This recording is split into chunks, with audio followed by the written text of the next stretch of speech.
মধ্যপ্রাচ্যে চলমান সংকটের মধ্যেও কাতারে যথাযোগ্য মর্যাদা ও ধর্মীয় ভাবগাম্ভীর্যের সঙ্গে উদযাপিত হয়েছে পবিত্র ঈদ উল ফিতর। কাতার থেকে মামুনুর রশিদের পাঠানো তথ্যচিত্রে ডেস্ক রিপোর্ট।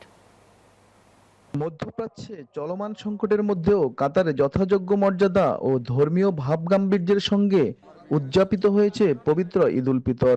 সংকটময় পরিস্থিতির কারণে এবছর খোলা ঈদগাহে নামাজের পরিবর্তে দেশের বিভিন্ন জুমা মসজিদে ঈদের জামাত আদায় করা হয়েছে।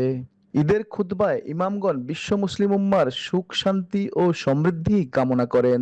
একই সঙ্গে যুদ্ধ বিধ্বস্ত অঞ্চলগুলোর মানুষের জন্য বিশেষ দোয়া করা হয়। সবার জীবনের ঈদ আমাদের কাছে ঈদ বলে মনে হয় না।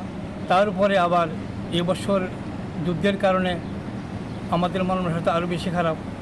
পরিবার পরিজন ছাড়া প্রবাসীর ঈদ পরিপূর্ণতা পায় না। তারপর আমরা স্বপ্ন দেখি, আমরা হাসি, আমরা চিন্তা করি দেশের কিভাবে উন্নয়ন করা যায়, তাই আমরা প্রবাসে আছি। তো সবাইকে ঈদ মোবারক। নামাজ শেষে মুসল্লিরা চিরাচরিত নিয়ম অনুযায়ী একে অপরের সঙ্গে কোলাকুলি 200-র বেশি সার্ভিস ও ফিচারে লেনদেনের সব বিকাশ অ্যাপে সম্ভব করে ঈদের শুভেচ্ছা বিনিময় করেন। তবে প্রবাসে ঈদের অনুভূতি ভিন্ন রকম। পরিবার পরিজন থেকে দূরে থাকার কারণে ঈদের আনন্দ অনেকটাই সীমিত হয়ে যায়।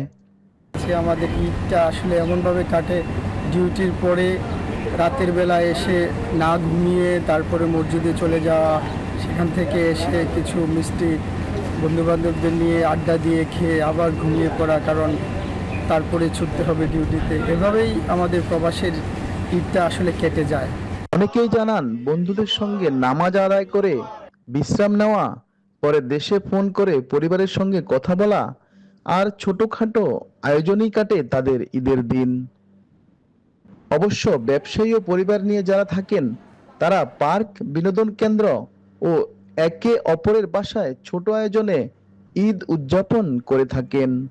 সব মিলিয়ে বৈশ্বিক সংকটের ছায়া থাকলেও কাতারে প্রবাসী বাংলাদেশিরা ধর্মীয় মূল্যবোধ, সংযম এবং পারস্পরিক সম্প্রীতির মাধ্যমে এবারের ঈদ উদযাপন করেছেন, যা ছিল আনন্দ ও বাস্তবতার এক ভিন্ন রকম অভিজ্ঞতা। মামুনুর রশিদ, নিউজ 24, দোহা, কাতার।